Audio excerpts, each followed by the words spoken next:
Bismillahirrahmanirrahim.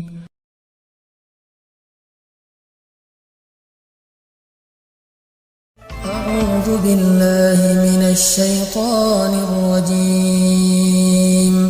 Bismillahirrahmanirrahim. Innallaha wa malaikatahu yusholluna 'alan nabi. Ya ayyuhalladzina amanu shallu 'alaihi wa sallimu taslima. Bismillahirrahmanirrahim. Assalamualaikum warahmatullahi wabarakatuh. Nabi adalah orang yang paling berjasa dalam kehidupan kita, teman-teman. Lebih daripada jasa seorang ibu kepada anaknya, lebih daripada jasa seorang ayah kepada putra-putrinya, lebih daripada jasa seorang suami yang mencari nafkah siang dan malam kepada istrinya, lebih daripada jasa seorang istri yang setia untuk memenuhi semua kebutuhan suaminya, lebih daripada jasa seorang guru kepada muridnya walaupun guru itu tidak menuntut balasan apa-apa. Lebih dari siapapun dalam kehidupan kita, orang yang paling berjasa bagi seorang muslim, bagi seorang mukmin adalah Rasulullah SAW. Kenapa? Seandainya seorang ibu pernah melahirkan kita dengan segala macam pengorbanan beliau, Nabi pernah berkorban untuk kita sehingga kita menjadi seorang muslim, sehingga kita mengenal akidah, kita mengenal kebenaran, kita mengenal jalan Allah Subhanahu wa taala. Nabi yang memperkenalkan kita kepada Allah. Kalau bukan Nabi SAW, mungkin sekarang kita termasuk orang-orang yang merugi karena kesesatan kita. Kalau ayah kita pernah menafkahi kita siang dan malam mencari rezeki untuk kita, menghidupi kita, Nabi SAW yang memudahkan urusan kita di dunia dan di akhirat. Orang tua kita di akhirat tidak akan bisa menolong kita. Mereka akan sibuk dengan urusannya masing-masing. Sebagaimana firman Allah, "Yauma yafirrul mar'u min akhihi wa ummihi wa abihi wa sahibatihi wa banih." Hari ketika seseorang lari dari saudaranya, dari ibunya atau ayahnya, dari pasangannya dan anak-anaknya. Semua orang pada hari itu sibuk sendiri-sendiri. Ayah kita nanti di padang mahsyar akan ninggalin kita. Ibu kita nanti di padang mahsyar akan ninggalin kita.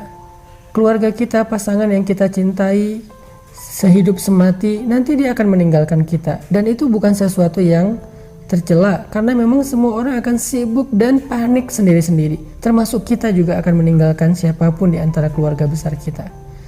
Terus siapa orang yang satu-satunya akan menolong kita, membantu kita, yang sebetulnya dia sudah memiliki tiket masuk ke surga, tetapi dia tidak masuk ke surga demi menolong kita. Satu-satunya orang yang akan berdiri di padang mahsyar, mengangkat tangannya ke hadapan Allah, menghadap ke arsy mengatakan, "Ya Rabbi, wahai Tuhanku, ummati, bagaimana keadaan umatku?" Satu-satunya orang yang akan peduli kepada kita hari itu adalah Rasulullah SAW. Makanya hari ini saya pengen ngajak kita semuanya untuk membiasakan satu habit, satu kebiasaan, yaitu habit berselawat kepada Nabi SAW. Kenapa? Pertama, karena beliau adalah orang yang paling berjasa untuk kita. Kedua, hanya dengan berselawat kepada Nabi, kelak di akhirat, kita termasuk orang yang akan mendapatkan syafaat atau pertolongan Nabi. Hari ini saya mau membaca beberapa ayat atau hadis tentang keutamaan selawat kepada Nabi.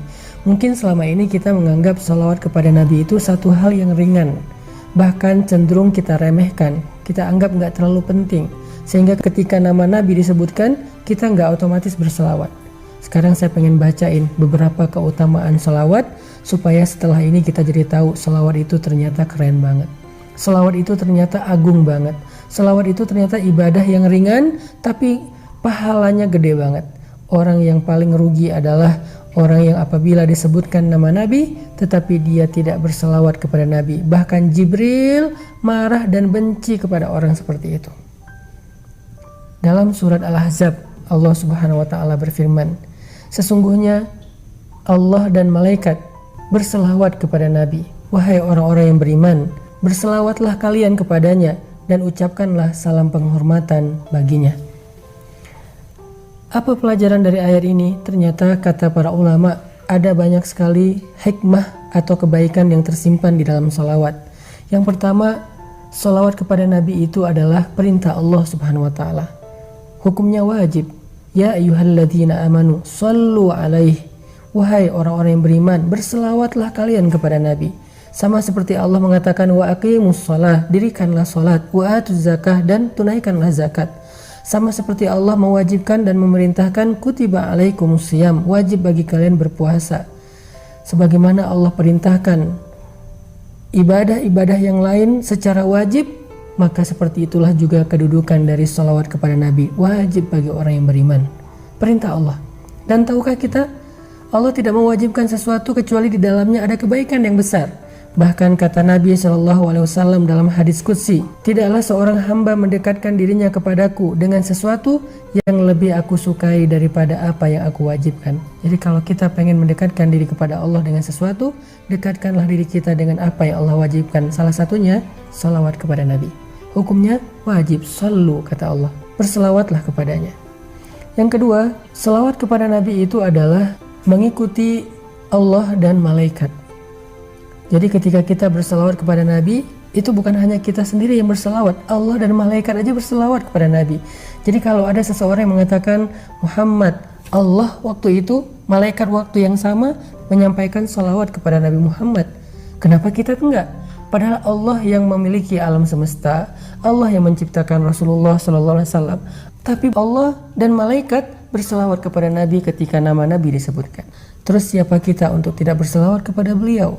Sehingga siapa yang berselawat kepada Nabi saat mendengar nama Nabi disebutkan, berarti dia telah mengikuti Allah dan para malaikat. Masuk dalam satu kebaikan yang Allah sendiri melakukannya. Ini luar biasa ya. Biasanya Allah kalau nyuruh kita melakukan satu kebaikan, Allah tidak melakukan kebaikan itu karena Allah Maha Kuasa. Malaikat tidak melakukan kebaikan itu karena Allah tidak perintahkan kepada malaikat. Biasanya Allah kalau nyuruh kita melakukan satu ibadah, hanya kita sendiri yang melakukannya, sedangkan Allah menilai ibadah kita. Tapi kali ini Allah terlibat di dalam ibadah yang sama. Walaupun Allah tidak beribadah, tetapi Allah melakukan kebaikan itu.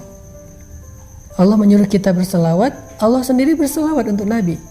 Walaupun berbeda salawat kita dengan salawat Allah. Salawat kita adalah mendoakan Nabi dalam kebaikan. Salawat Allah kepada Nabi adalah memuji Nabi dengan kebaikan. Tetapi sama-sama salawat. Ini istimewanya salawat. Jadi siapapun yang berselawat kepada Nabi, berarti dia sedang berselawat bersama Allah dan para malaikat. Yang ketiga, kata Nabi, man shalla alayya salatan wahidah, sallallahu alaihi ashran. Siapa yang berselawat untukku satu kali, Allah yang akan berselawat untuknya 10 kali. Bukankah kita merasa cemburu karena Nabi mendapatkan salawat dari Allah dan kita berharap mendapatkan kebaikan yang sama? Allah selalu berselawat untuk Nabi, malaikat berselawat untuk Nabi. Terus kita gimana? Ternyata kita juga bisa dapat selawat dari Allah. Caranya berselawatlah kepada Nabi. Bahkan sekali kita berselawat untuk Nabi, Allah berselawat untuk kita 10 kali. Apa arti Allah berselawat untuk kita? Allah memuji kita di arasy-Nya. Allah memuji kita di surganya. Allah memuji kita di hadapan malaikat-malaikatnya. Sehingga dengan kita rajin berselawat untuk Nabi, kita jadi selebgram di langit. Dikenal oleh banyak penduduk langit karena sering dipuji-puji, di-mention sama Allah Subhanahu wa taala. Yang keempat, Nabi SAW bersabda, man shalla alayya salatan sallallahu alaihi 10 salawatin wa huttat anhu 10 khatayatin wa rufi'at lahu 10 darajatin. Siapa yang berselawat kepadaku 1 kali, maka Allah akan berselawat untuknya 10 kali. Allah memuji dia 10 kali. Lalu dihapuskan darinya 10 kesalahan dan ditinggikan baginya 10 tingkatan. Kita tahu berapa jumlah tingkatan surga? Jumlah tingkatan surga sebanyak ayat Al-Quran di dalam mushaf Al-Quran. Maka siapa yang berselawat kepada Nabi 1 kali, Allah angkat derajatnya di dalam surga 10 tingkatan. Allah hapuskan baginya 10 kesalahan. Luar biasa salawat ini.